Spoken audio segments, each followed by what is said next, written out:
I'd like to dive right in. I don't normally do like a bio and introduce who you are, where you're from, and all those things. I'd like to start with simply asking, if I was asked, what do you do? What's your business today? And then I think we're going to navigate the whole how you got here journey, how you get started, all that stuff. Uh, but what do you do? Right on. Yeah, I'm co-founder and CEO of a company called GreenPal.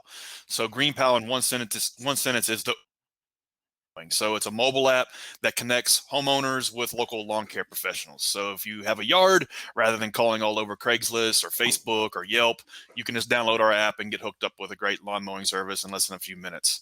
Before GreenPal, I actually had a landscaping company that I grew from scratch, just me and a push mower, to over 150 employees over a 15-year period of time. So when I started GreenPal, I kind of rolled in all of my experience and all of the things I saw wrong with the industry and baked it into building the app that is the Uber for lawn care.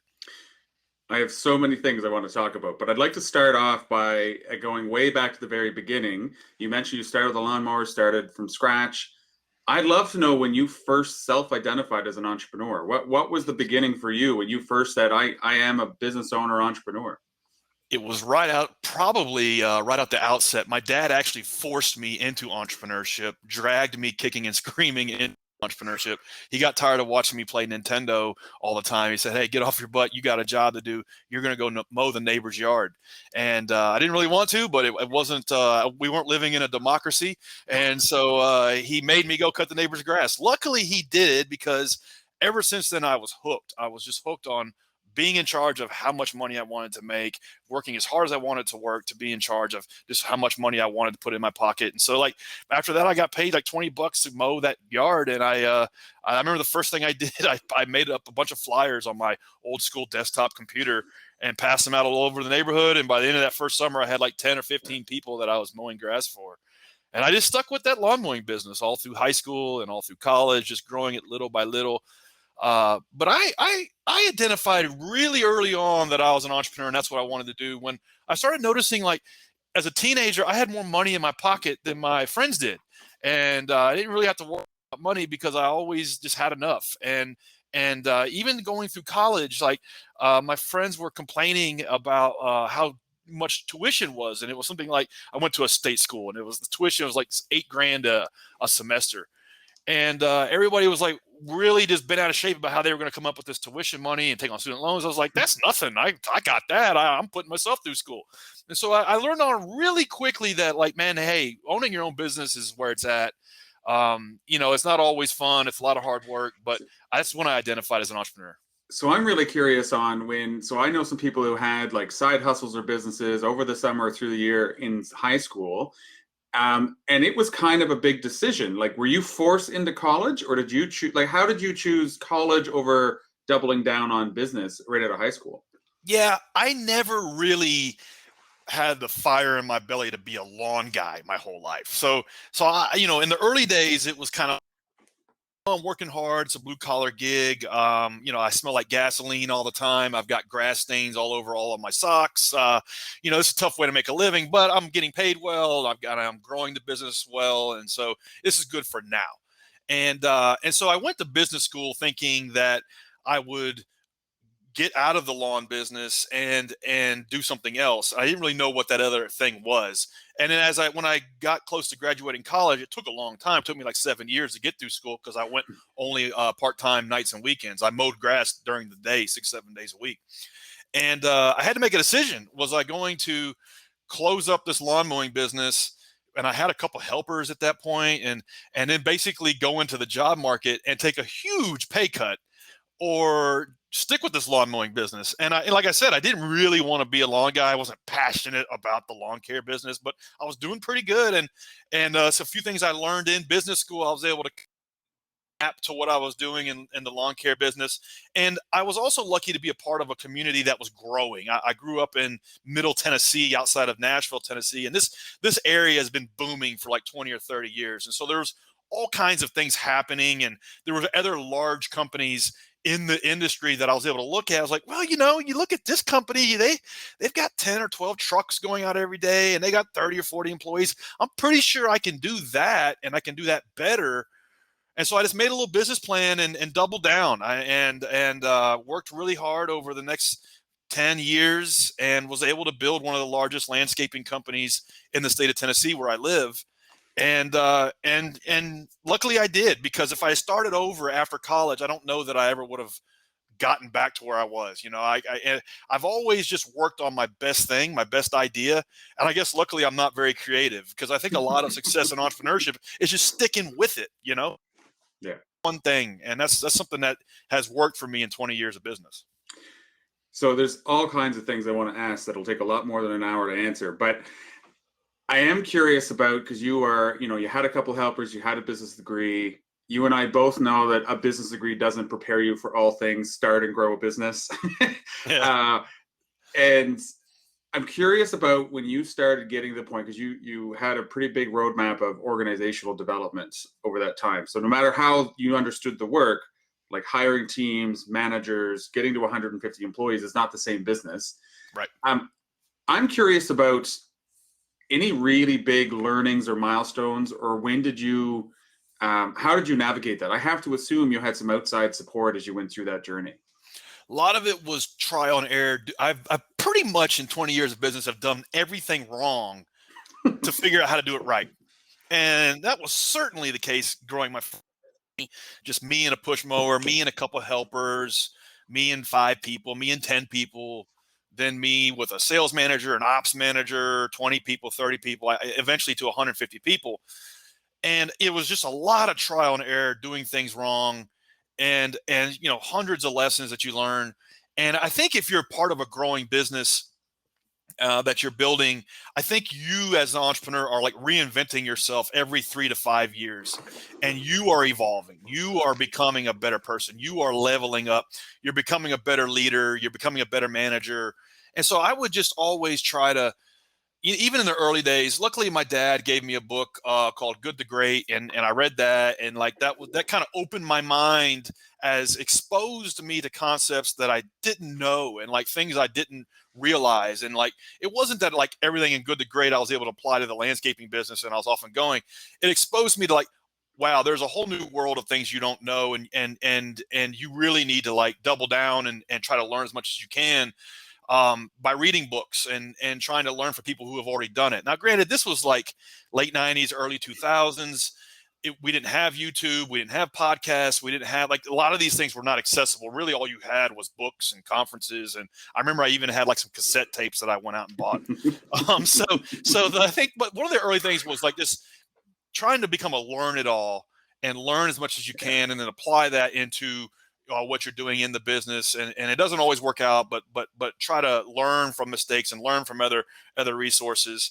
And so that's what helped me get through that time. And it also just took a long time, like 3-4 years before I was able to kind of really understand what kind of sales process I was running. And then I ran that process for 2 or 3 years. And then I hired my first salesperson, and I really screwed that up. I hired somebody with industry experience who was not a really good salesperson.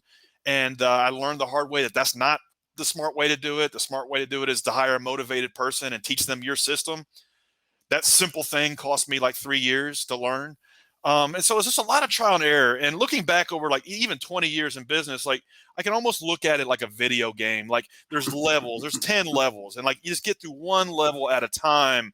And every level has its own unique set of challenges and obstacles, and every level's got its own final boss. And like you don't need to worry about you don't need to worry about levels 8, 9, or 10 when you're on levels 1, 2, or 3.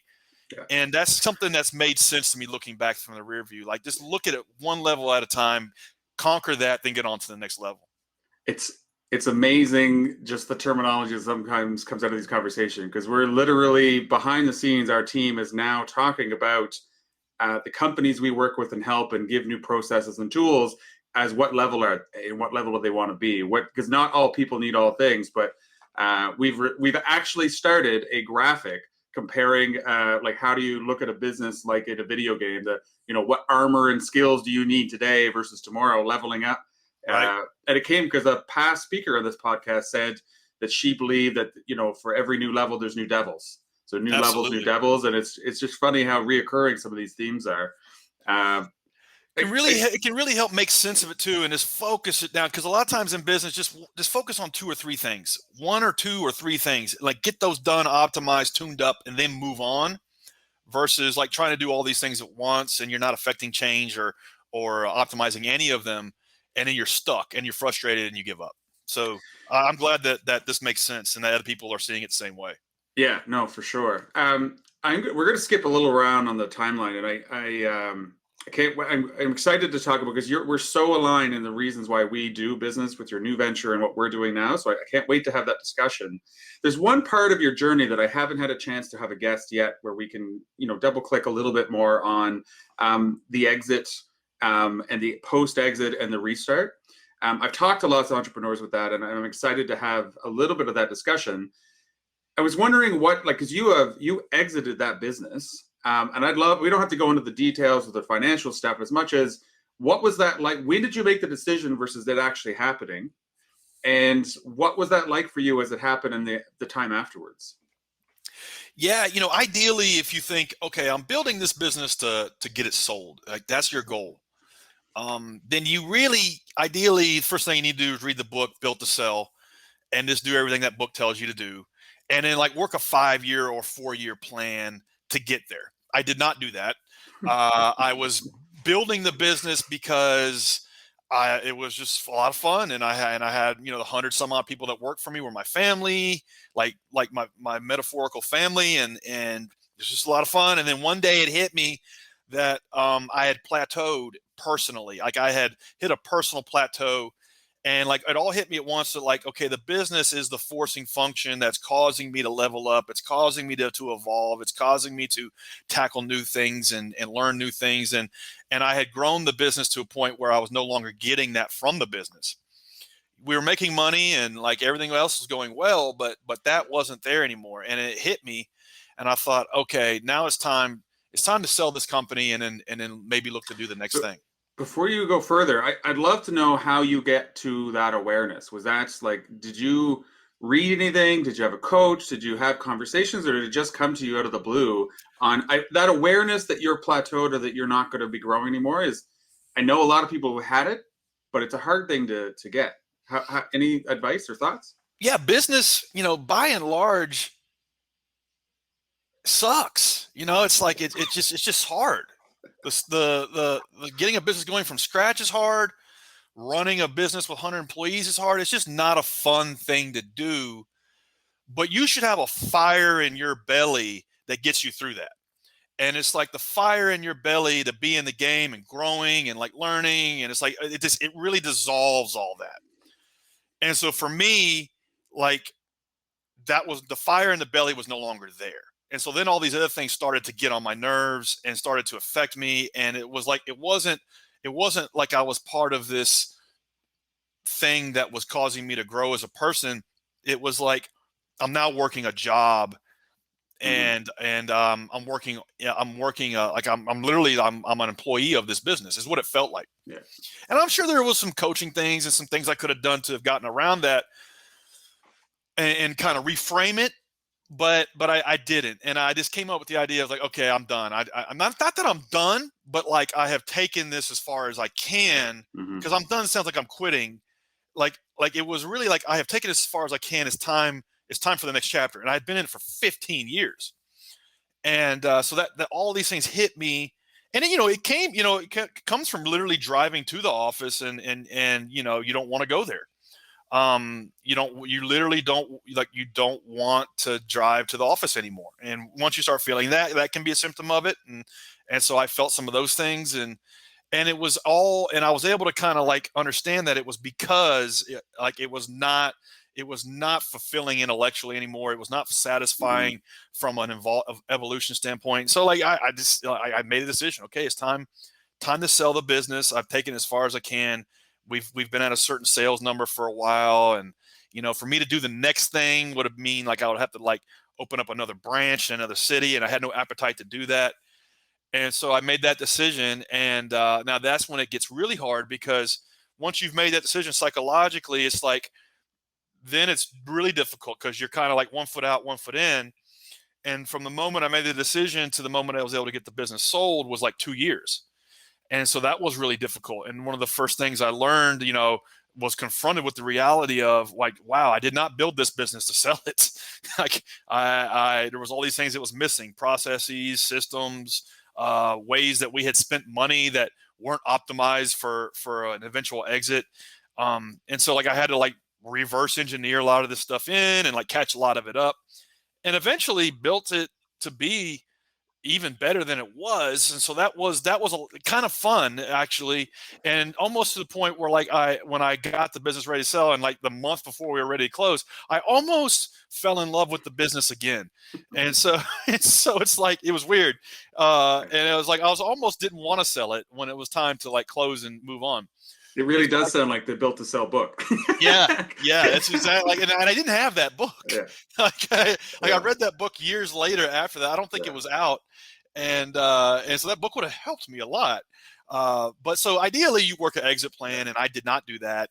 But then I sold the business, and then I thought, okay, wow, now I can retire and do what I want to do, which was cool. But then it was like, okay, I had some identity crisis issues because now this thing I had spent like basically my entire like late childhood and 20s and early 30s building, I didn't have anymore. And so like there was an identity thing there it was missing, and so it was almost like a sense of melancholy that I went through.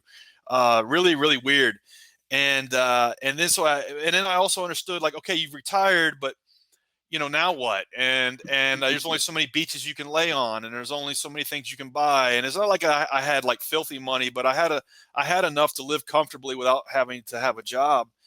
And so then I realized, wow, okay, the business for the last 15 years was this source of purpose in my life that is missing. Now I need to start another business. And it was a no-brainer for me. I saw what Uber and Airbnb and like Lyft and some of these other companies were making these real-world experiences happening through a mobile app.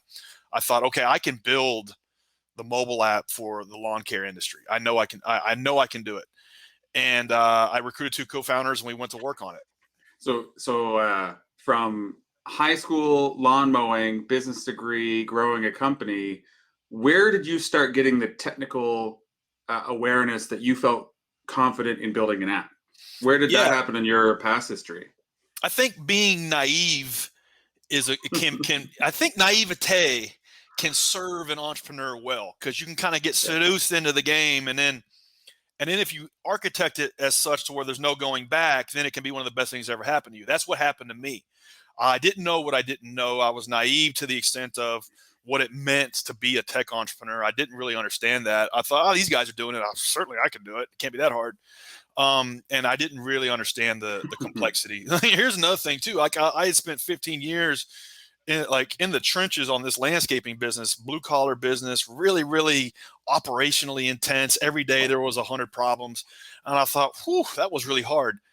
I don't want to do that again. I want to do something easy and simple. I'm going to start a software company.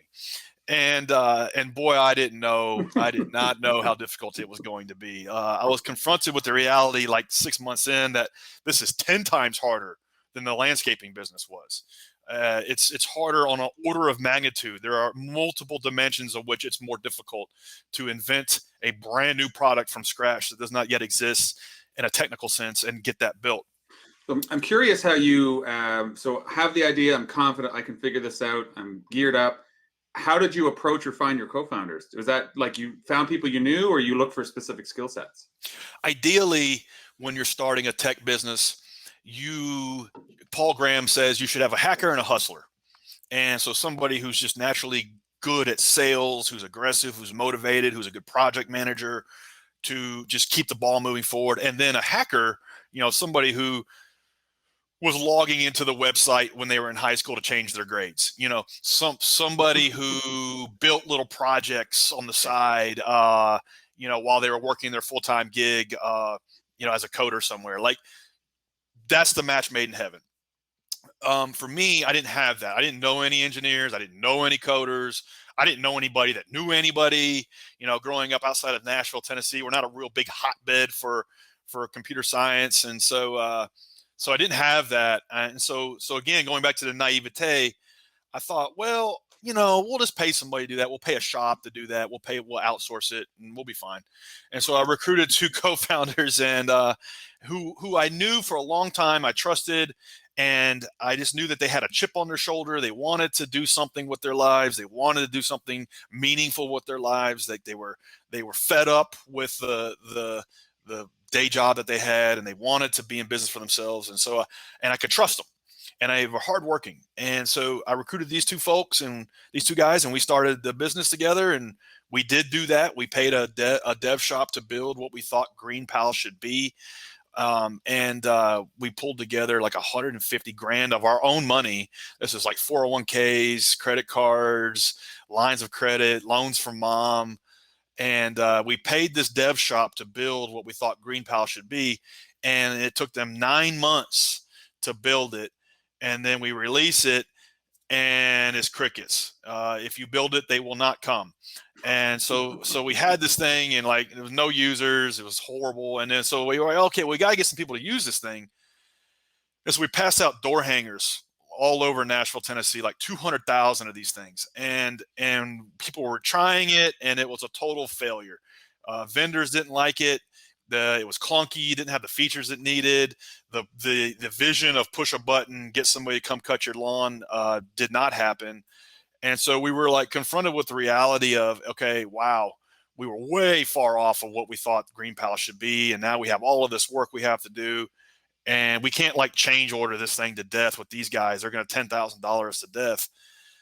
Not to mention what they built sucked anyways. And so like we had to like, we were confronted with the reality of, to be a tech entrepreneur, you have to understand how to build software. You have to understand how to code. You have to understand how to design software. You have to understand how to do all these things. And so we began to work on ourselves while working on the business and in the business all at the same time.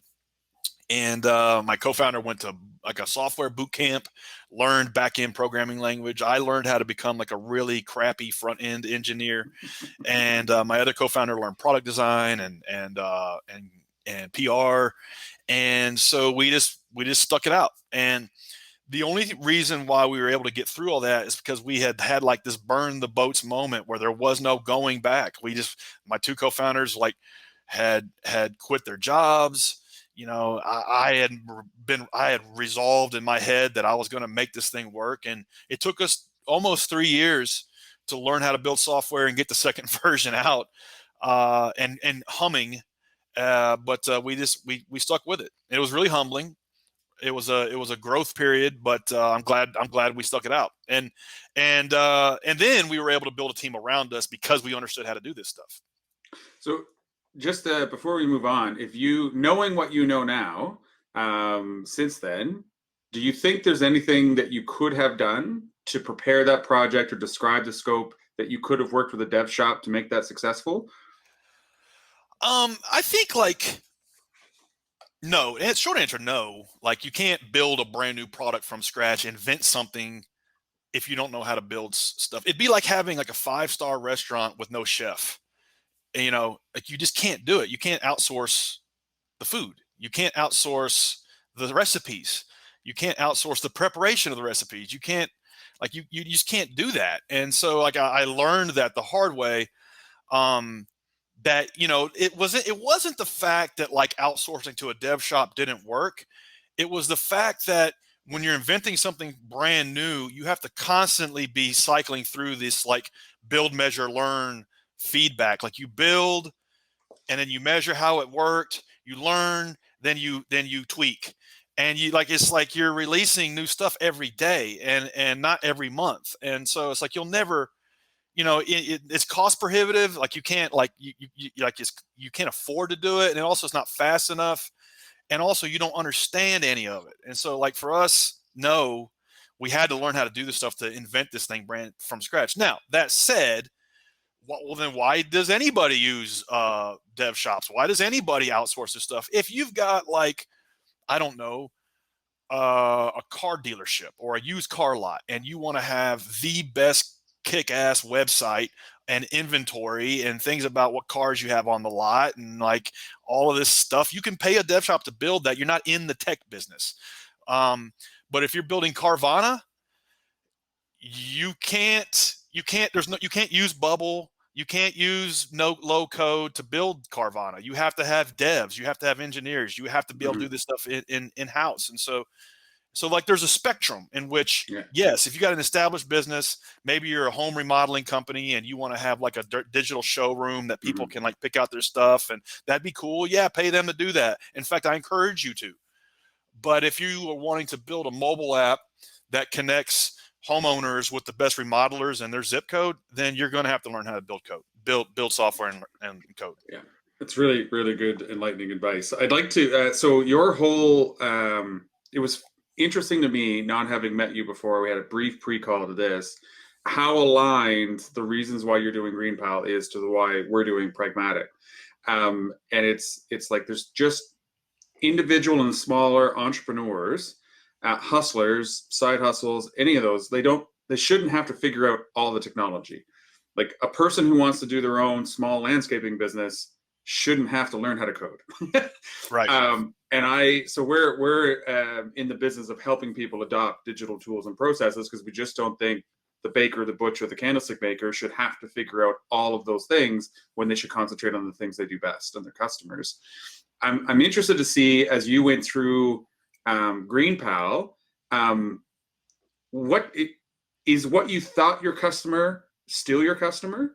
And is that the problem you're trying to help? Are you helping the smaller businesses like use digital tools? Like, how has that journey of your target market grown over time? There's a lot of things we got wrong, but one thing we did get right, and that was just because of 15 years of experience in the industry, was the initial problem solution canvas, if you will, like what problem we were solving and how we were solving it.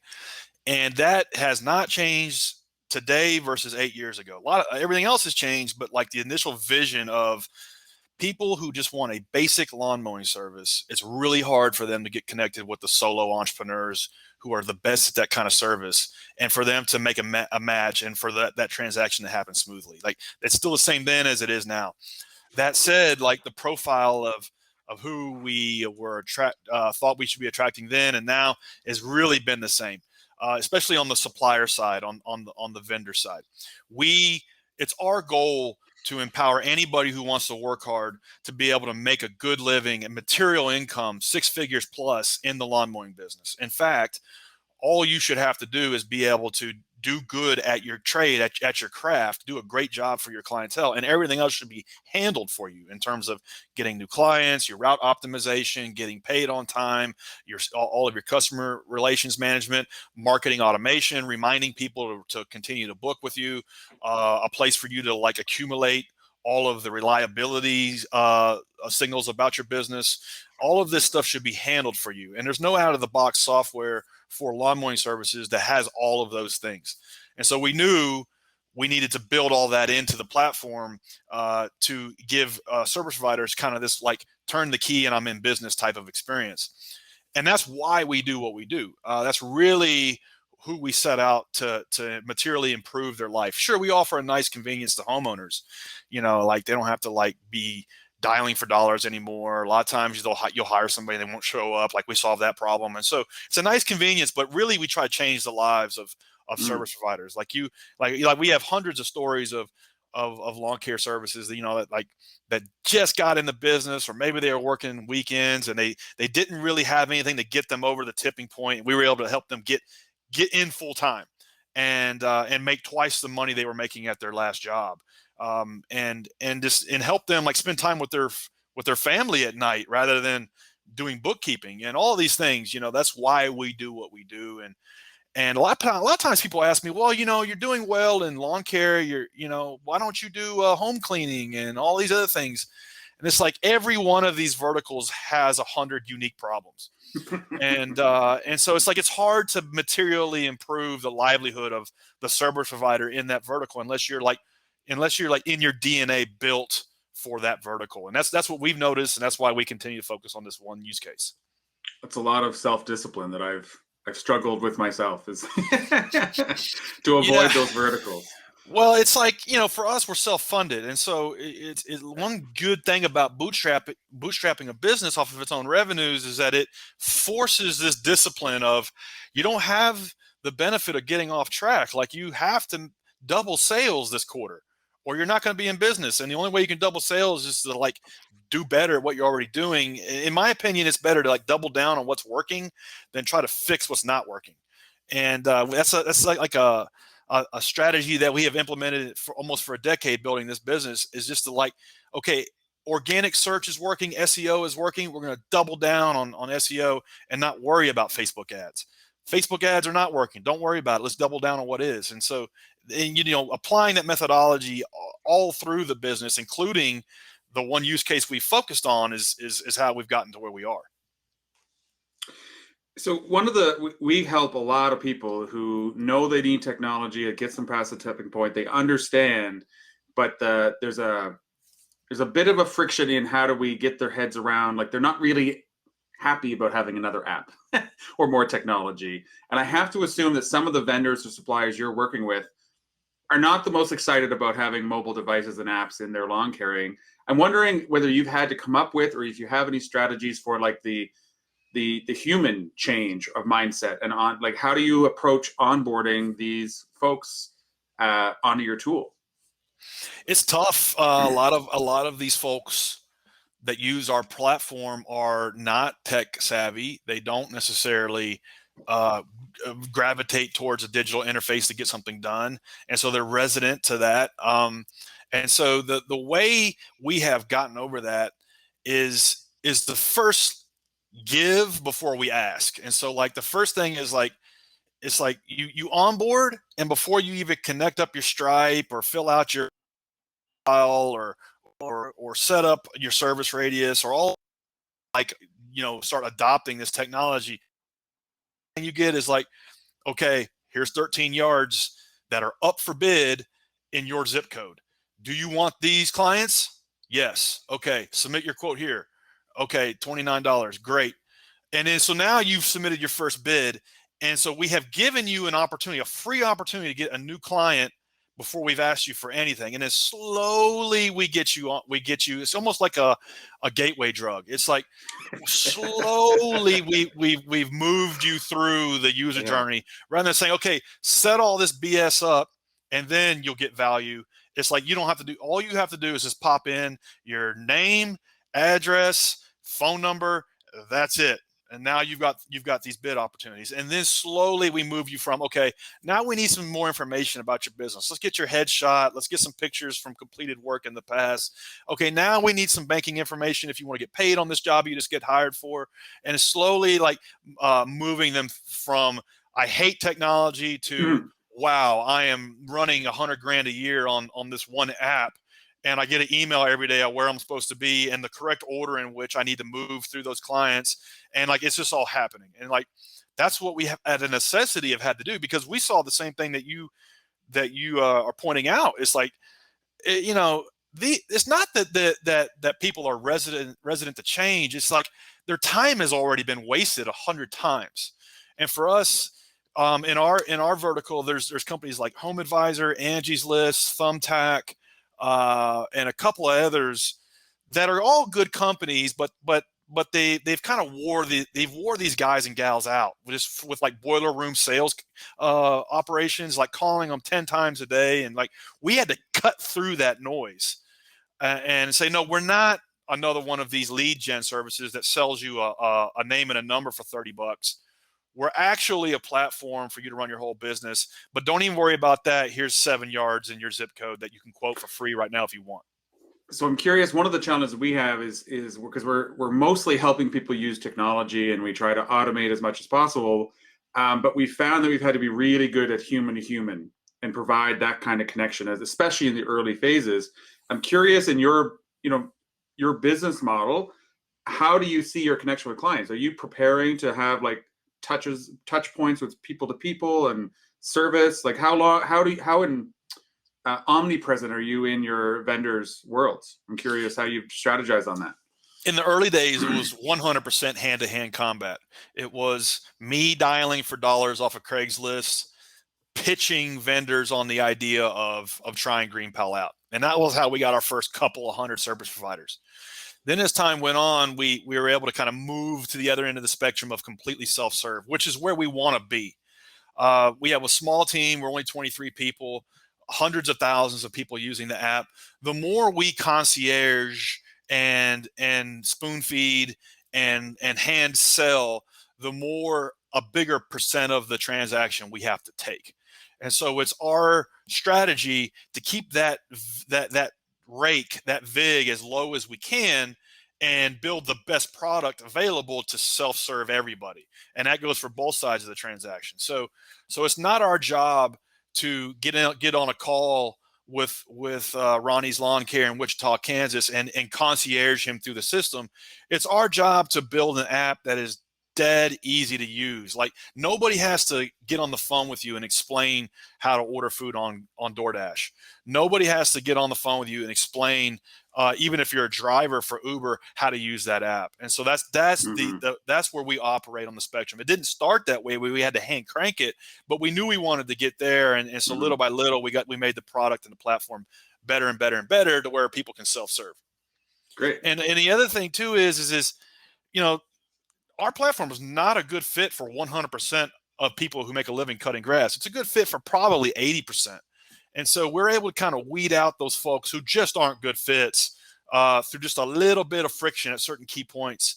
You know, there's just some folks who just are not willing to run a good business. And we really kind of want to sideline them because we want to surface the best lawn care services to homeowners that use the platform.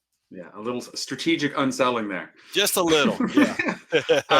I have a couple of questions I'd like to ask everybody, and I do want to get these in because I love seeing the commonalities and the differences. One is, since you became an entrepreneur, since you charted your own path, so I'm thinking right back to high school and till now, if you had to pick out one or a couple of your, like, when you think you were the most excited, the most like, holy shit, I can't believe this is happening, what would come to mind? Oh wow, a lot of high notes, a lot of low notes, a lot of high notes. When I was running my first business, one of the big challenges you run into in the lawn care business is going from a residential based business to a commercial based business. So I built a $10 million business mowing yards, but I didn't do that off of $33 residential grass cuttings. You know, eventually we were able to rebuild the business to go after bigger contracts, apartment complexes, banks, restaurants, airports, things like that.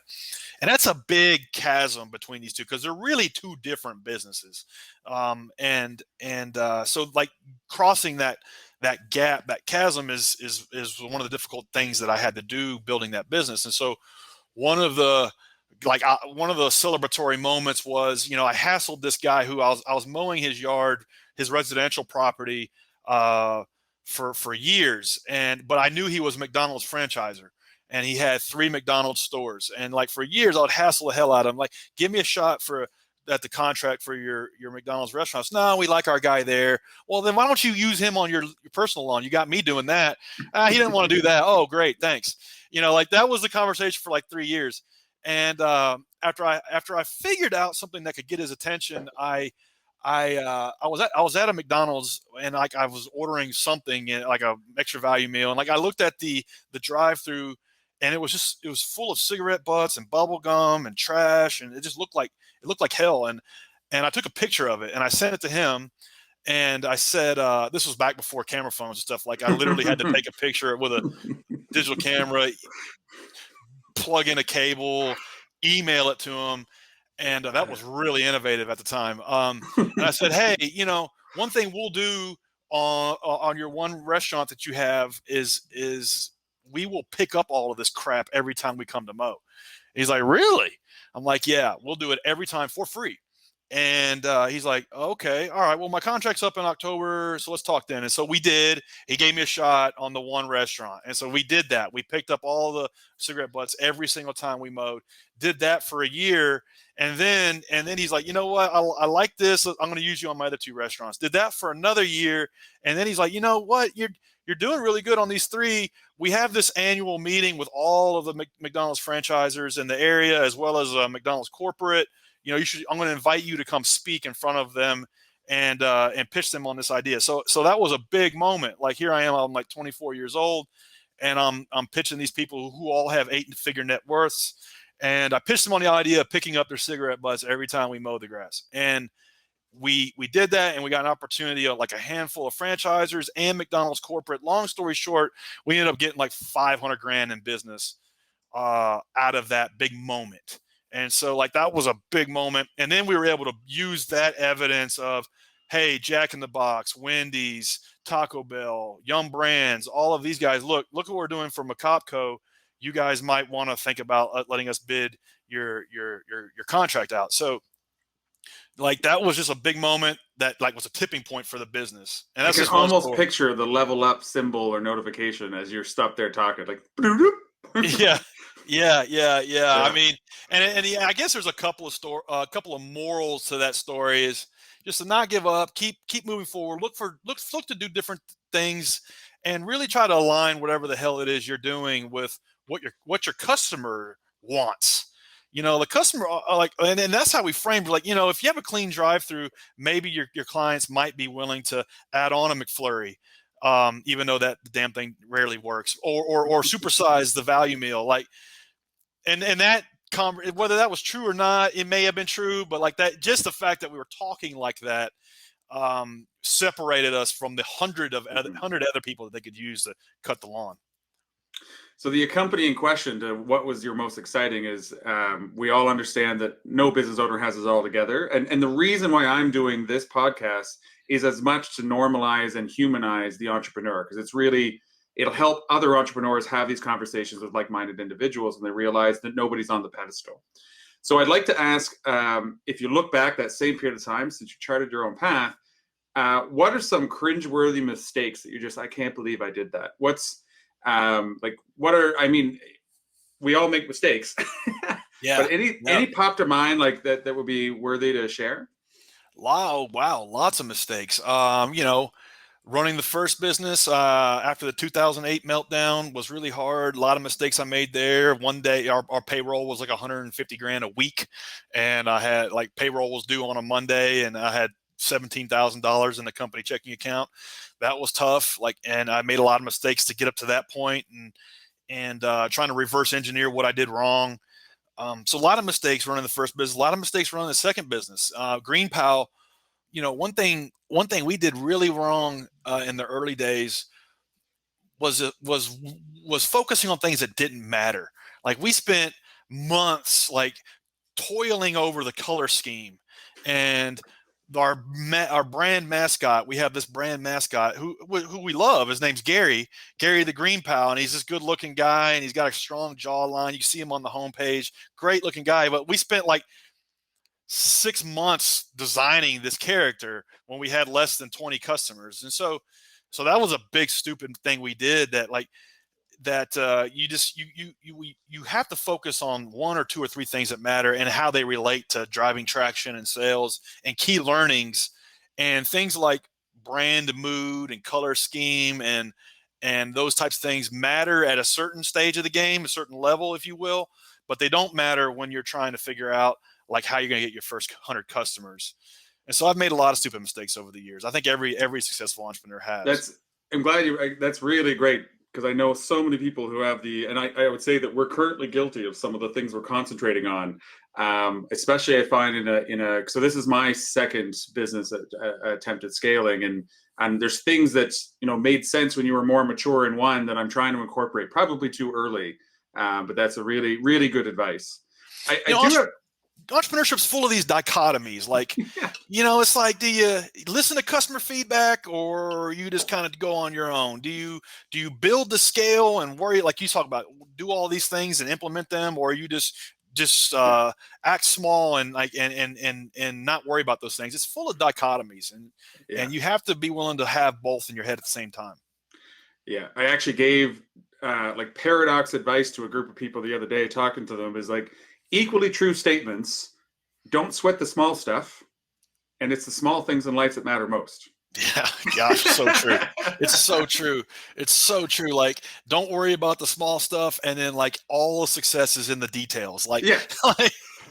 It's just my easiest example. I've used those two lines for business advice for students that I mentor, and I've also used it in every wedding card that I've given wedding gifts to friends and family, because it's like universally applicable.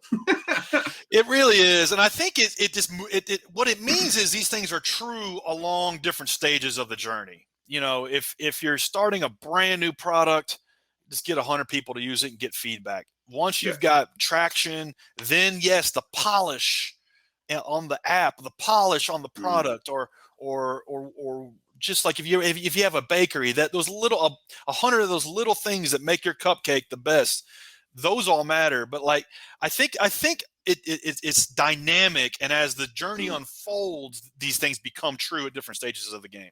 Yeah, that's really something to keep in mind for sure. I have some really good questions from the audience that I'd like to pull in. So one of them is, did you actively start implementing build to sell through GreenPal? Is your awareness and lessons learned being a change in the way you're growing this business?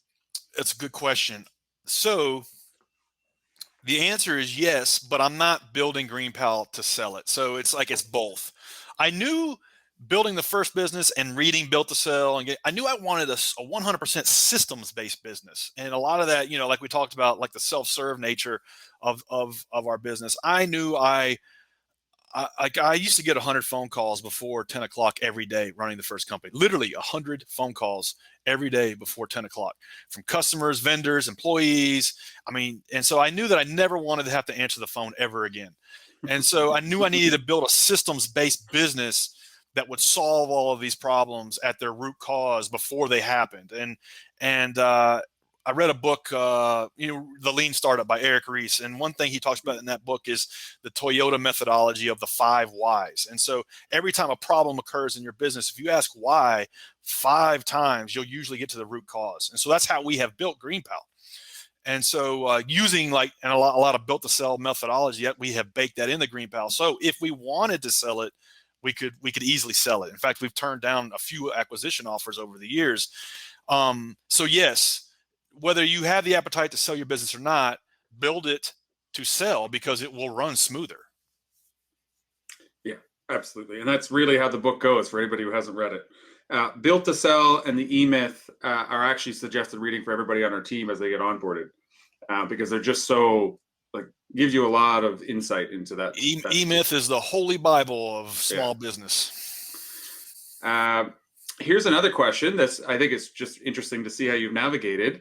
Does your previous company have any involvement at any level with GreenPal today? Are you a competitor? Are you helping them? What's that relationship, and how have you navigated that? Yeah. So, outside looking in, you would think, oh, you just started a business in the same industry, and, is it competing? And the reality is, like I kind of mentioned earlier, the commercial business of landscape management and the residential business of landscape management really share only one thing in common. That's grass. They're really 2 different businesses. And so GreenPal is like the best in the world for a homeowner to hire a basic lawn mowing service, preferably like a solopreneur, to come do their lawn every week or every 2 weeks. The business I sold was not in that business. Matter of fact, the idea came from that. When I was running the company, probably year 7 or 8, we moved out of the residential industry space into strictly commercial, just because it wasn't profitable for us to go send a crew of 2 or 3 people to go mow a $32 yard. We were losing money on those things. But people would still call us every single day because we had our trucks all over the all over the region, mowing yards every day, and they would see us like at their bank or something. Oh, I'll call those guys to go mow my yard. So they would call us every day, and we would have to tell them, like, one of our values of running that business was to always be helpful. And so we would tell them, like, we don't do residential services, but here's 5 names and numbers of guys that do. And then so we give them the names, and then they would call us back, like, hey, I called all 5 of those people. They didn't call me back. You got any others? And so we were in this like constant loop. And so that's where I saw like GreenPal will work, because here you've got a dozen small solo entrepreneurs that are in the lawn mowing business, and you got hundreds of people who want to hire them, but it's hard for these folks to connect, and it's hard for them to do business. And so I knew the idea would work because I saw it every day. And so that's the space we operate in is not the same space of the company that I sold. Matter of fact, big landscaping companies refer GreenPal out every day because of that same problem. Like, yeah, no, I'm sorry, Mrs. Smith, I can't come mow your yard, but just download this app. You'll get hooked up with a good service. It's really great that it's so complimentary. That's got to be a huge win. Yeah. So on the back to kind of the idea of focus and discipline in your vertical, what are like high level BHAG, what's the big vision for the way you want to roll out your company? We've come a long way in 8 years. It's easy to look back and say, wow, we made it. We're doing 20 something $1 million a year in revenue, and we got 20 something people that work for the business. And we ended our first year with $10,000 total revenue. And so it's come a long way, but really, it still feels like day one. Like Jeff Bezos quote, it feels like day one. Like we have so much further to go. This is a $99 billion industry. And you wouldn't think it's that big, but it is. And the top 10 players in the industry constitute less than 10% of the total revenue together. So it's very fragmented. Yeah, and so no it's concentration like, there. None. It's not like anybody's got a big bunch of market share. And so we see the opportunity for our platform to like chew through this industry and make it hum, make it run smoother, and just be the default way you get this service done. So like until we're in like the same conversation as DoorDash, Uber, Instacart, Postmates, we got a long way to go. And so that's what we're up against. I have to assume, so for those listening who don't realize, I'm in Canada and you're in Tennessee. I have to assume we're really low on the list of markets, because you'd have to have one that equally did lawn care and snow care. We'll be in Canada at some point, maybe even next year, because we're chewing through the United States right now. We're in every major city in the United States, and so now we're kind of like moving through all the smaller towns in the United States, the Kalamazoo, Michigans, the Wichita, Kansas of the world. But we really do want to be in Toronto, Calgary, Quebec, Vancouver, hopefully in the next year or two. Because you guys have to mow your yards up there too. Well, and if the app could do snowplow, I know this is not your vertical, but my man, the sensitivity of getting your driveway plowed. It's coming. It's coming. Yeah. Well, I don't want to be that person throwing new ideas and throwing you off your game, but I'm immediately thinking, it's like, oh, that would be fantastic to have an app. And, anyway. So we're coming to the end of the time, and I could ask all kinds of things. I really enjoy these conversations. But before we come to the end, I was wondering if there's anywhere that we didn't take the conversation, or any final words that you wanted to make sure to share. I think a lot of success in business is just from playing the long game, not giving up, having that fire in your belly, being resolved that you're going to be successful in business. I think that's where like the majority of the success comes from. And I also think that for most people in Canada and the United States, it's like it is the thing we all have access to that can enable us to make something of our lives. And I think, like, I read a book called 1,000 Miles in a Million Years by a guy by the name of Donald Miller. And something he talks about in this book is to live an interesting life, you have to live an interesting story. And that really made sense to me. And I'm thinking, wow, this really makes sense. My business is the storyline to my life. And so 20 years of business is like there's ups and downs. And if you're the hero of the story, you're kind of like going through the tribulations and trials, and you're conquering the obstacles. And like it'd be a pretty dull story if you didn't have those highs and lows. And so if you think about business in the context of story, it'll help you get through the long haul. Not a word of a lie. I'm actually 2 weeks in writing a long form article on comparing the entrepreneurial journey to the hero's journey. It's just and you're not going to live the hero's journey in a cubicle. No, you're just not. And then like it's not into the need to level up. It's amazing how timely some of these conversations become. Yeah, you're not going to live the hero's journey doing TPS reports. You if you get in the game and you stick it out for a decade, you'll live the hero's journey. That's really great. I enjoyed this. Maybe this is a 2.0. I'd love to follow up and see how things are growing, especially when you come to Canada. And absolutely, I'm all for it. So for now, I'm going to call this to an end, just because I can talk forever, and I'd like to. Some people don't like to ramble on. So we're going to come down. There's audience members listening to us now that do have, I'm sure, some follow-up questions that I didn't get in there. So if you have a chance to stick around, that would be really great. But thank you very much for this episode, and I look forward to following your success. Thanks for having me on. I enjoyed it.